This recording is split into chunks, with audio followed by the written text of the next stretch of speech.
You may have read that protests are breaking out in Spain because locals say that tourism to this country has gotten out of control. Plus, tourists are being confronted by graffiti telling them to go home, and Barcelona has just announced that it is going to ban Airbnb. So in this video, I'm going to tell you what's going on, why it's happening, and how it might impact on your Spain plans. All right, let's get into it. So Spain has been welcoming tourists, millions of tourists every year since the 1960s when the country opened up to tourism. And nowadays, tourism accounts for about 12% of the country's GDP. And I think Spaniards have pretty much always had a pretty good relationship with tourism, understanding that it brings income and it brings jobs to the country. But in the last 6 months, something has changed. Anti-tourism protests have broken out across the country in key tourist destinations like Malaga, Cádiz, the Balearic Islands, Ibiza, Mallorca, Menorca, as well as the Canary Islands. In Tenerife, tens of thousands of people protested with slogans like, "This is not tourism, this is colonization," as well as saying the Canary Islands are not up for sale. I even read that some protesters had started hunger strikes. And then in May, in Malaga, 10,000 people took to the streets to protest tourism, and more protests have happened since, and I believe more are coming. But it's not just protests. Also in Malaga, there's graffiti, sometimes on the doors of tourist apartments that says, "This used to be my home," or "Malaga stinks of tourists." And then in Barcelona and the Balearic Islands, you've also got protesters who are putting up signs on popular beaches, fake signs saying things like "falling rocks" or "dangerous jellyfish" to dissuade people from going there. So what's going on? Why are all these anti-tourism protests breaking out? Well, before we get into it, I think it's important to say that the organizers of the protests have tried to make it really clear that they're not against tourists themselves. What they are against is how tourism is being managed in Spain. For example, in Cádiz, the manifesto of the protesters says, although we're not against tourists coming to visit our beautiful city, we do take a strong position against touristification, against completely uncontrolled and deregulated mass tourism. And then the organizer of the Ibiza protest said, "We have nothing against people coming to visit our beautiful island." But he goes on to say, a side effect of mass tourism is that house prices are rising. Everyone feels that everything is collapsing. More restaurants require more workers, but these workers require places to live, and there are 10 people looking for every place to live. And there's the rub. The key issue here for protesters is housing, or lack of access to housing. So it's estimated that Spain will need another 600,000 homes by next year to house all the people living in this country. And currently it's taking families years and years to save to be able to purchase their first home, given rising costs and low salaries. And people are spending on average 40% of their salary, of their earnings, on their mortgage payment. The crisis is particularly acute for young people. I read the other day that the average age that young people are leaving their parents' home is 34 years old. Now, it's always been a little bit higher in Spain, but 34 years old. So this is a whole generation that really can't get into their first homes. It seems like the housing crisis is particularly acute on the Balearic Islands, for example, where you've got people living in caravans, working on the island. Or for example, one teacher that I read about who lives in Mallorca and flies almost every day to Ibiza, to one of the other islands where she teaches, because she can't afford to live on Ibiza. She can't afford to pay rent there. So presumably she lives with her family on Mallorca, and she's taking 40 flights a month. And a lot of people, a lot of protesters are putting the blame on vacation rentals,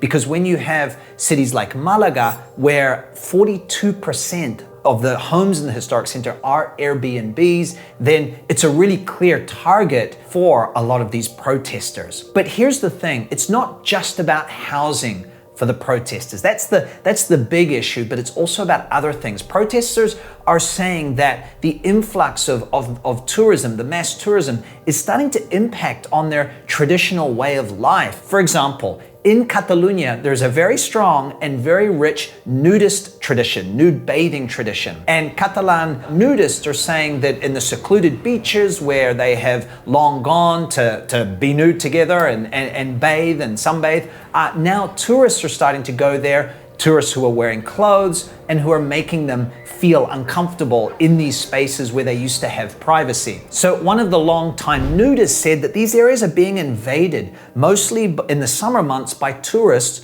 who not only wear swimsuits, but also have a very disrespectful manner to nudists. We feel displaced in our own spaces and we fear losing them. Or take the beautiful town of Binibeca Bay, I hope I've said that right, on Menorca. So this is kind of like a little housing development that was built in the 1970s to replicate the traditional fishermen's homes. And it's beautiful whitewashed homes with narrow lanes. Now there's 195 property owners in this little town, but it's becoming one of the most popular attractions on Menorca. And this year, 1 million people will visit this town of 195 property owners, this small town. And one of the homeowners said they went into our homes, they sat on chairs, they take things, they climb on our walls. I assume she means the walls on the outsides of the buildings. They have outdoor drinking parties. So really just the influx of this million people is disrupting their peaceful life in their small community. But that's not all. There's also concerns that unregulated mass tourism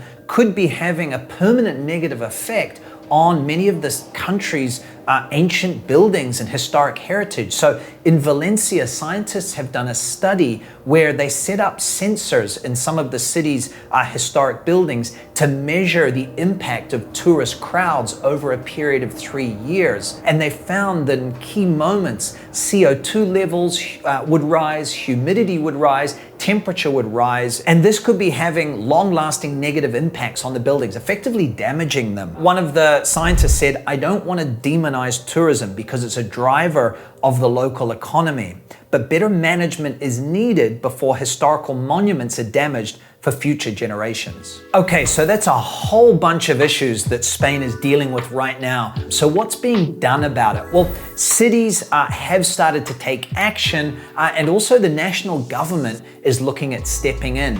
So for example, in Mallorca, they're looking at limiting cruise ships, limiting rental cars at peak traffic times during the year, the summer months presumably, limiting the size of group tours. Then over in Barcelona, they're also looking at limiting the number of cruise ships that can dock and where they can dock. In Seville, something that makes me a little bit sad is that they are going to start charging people to enter into the Plaza de España, that beautiful square, which is a big tourist attraction. But really the biggest action that a lot of the cities are taking, and that's grabbing most of the headlines, is that they're cracking down on Airbnb and other tourist rental platforms. Cities like Malaga, Mallorca, as well as Santiago de Compostela have effectively frozen the issuing of new Airbnb or vacation rental licenses. Meanwhile, in Valencia, they're cracking down on illegal tourist rentals, which seems to be a problem there. But the city that's gone furthest in cracking down on Airbnb and other tourist rentals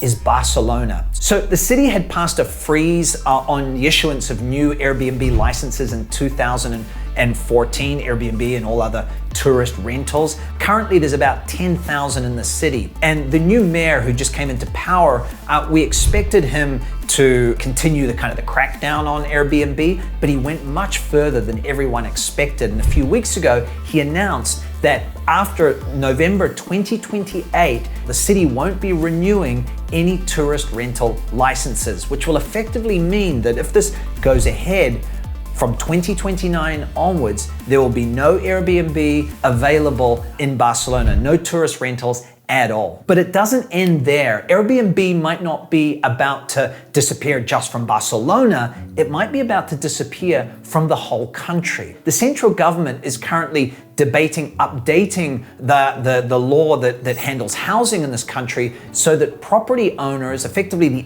HOA, or we call it the Comunidad here, can vote to veto or to ban other owners from opening tourist apartments or running Airbnbs in the building. It's just very clear that it's going to be very, very few buildings and apartment blocks that are going to vote that they do want to have Airbnbs in the building. So while these measures appear to be largely popular across the cities in Spain, there of course has been pushback from interested parties, particularly in Barcelona, for example, the Association of Tourist Apartment Owners. They've come back and said, look, this measure of banning Airbnb, this is not going to solve the housing crisis. You know, they've said that only 0.77%, less than 1% of the homes in the city are tourist rentals, not enough to move the needle, they're saying. And also they're saying it's going to have flow-on effects. So, for example, they've said that 40% of the tourist accommodation in the city of, you know, tourist apartments, Airbnb, hotels, of the whole pie, 40%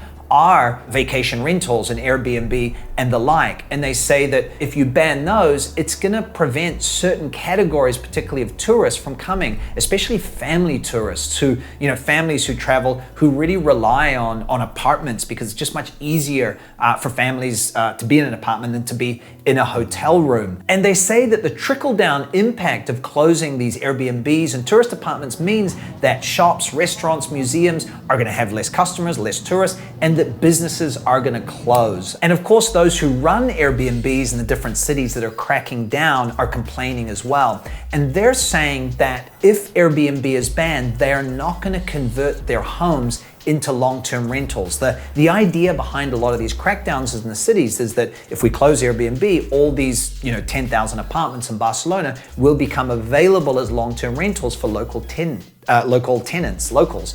But landlords are saying we're not going to convert them into long-term rentals because the current rental laws, they argue, are too pro-tenant and leave the landlords unprotected. There is a risk, I guess, that these Airbnbs are closed down and don't actually go onto the rental market. But I think it is fair to say that banning Airbnb is not going to miraculously solve Spain's housing crisis. In the same way the housing crisis is being caused by multiple factors, it's going to need multiple, different policies and different ideas to deal with it and to tackle it. In fact, a Harvard Business Review report on the New York City Airbnb ban found that actually tourist rentals weren't the main driver of rental prices going up. And the report argued that regulation would have served the cities and locals' needs more and more effectively than an outright ban. Also, the report noted that hotel prices in the city have shot up about $300 per night. And specifically here in Spain, when we talk about housing, is the fact that we simply need more homes to be built and we need more social housing to be built. Plus, there is a massive mismatch between supply and demand. There's currently 3.7 million homes in this country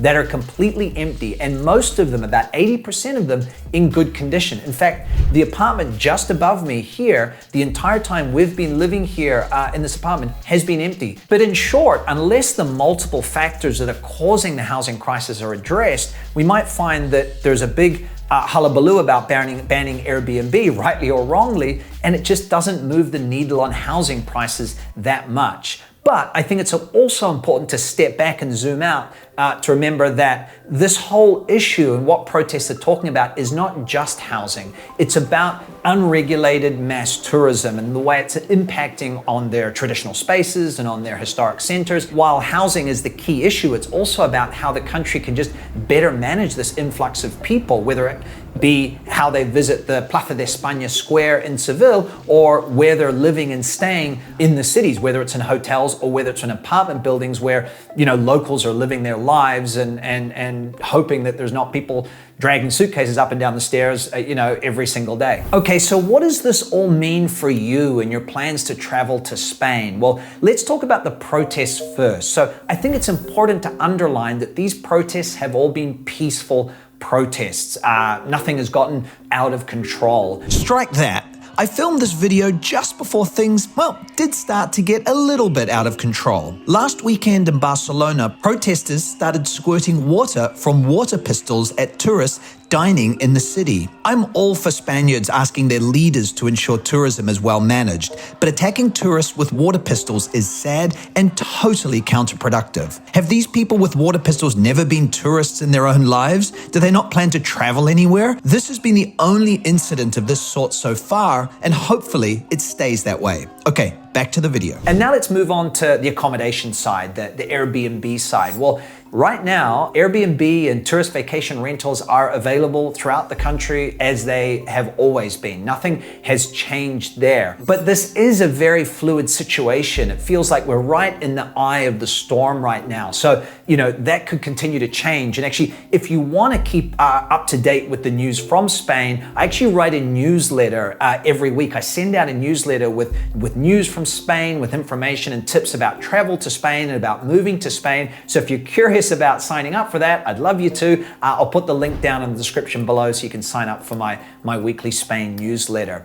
So clearly with Spain potentially going to become the most visited tourist destination in the world, the country is at a moment of reckoning right now with how to handle tourism and how to handle this influx of people and how to make sure that the locals feel like they're benefiting from it but not being negatively affected by it. Let us know what your thoughts are. I know this is a big topic. I'd love to know. Let us know in the comments down below. And also, if you're new here and you haven't seen many other videos from me, and sometimes my wife Yoly is in them as well, then I've made this playlist up here with our 5 most popular videos from the last year or so. So you can check those out and we'll see you over there in a moment, and we'll see you in Spain soon. All right, ciao.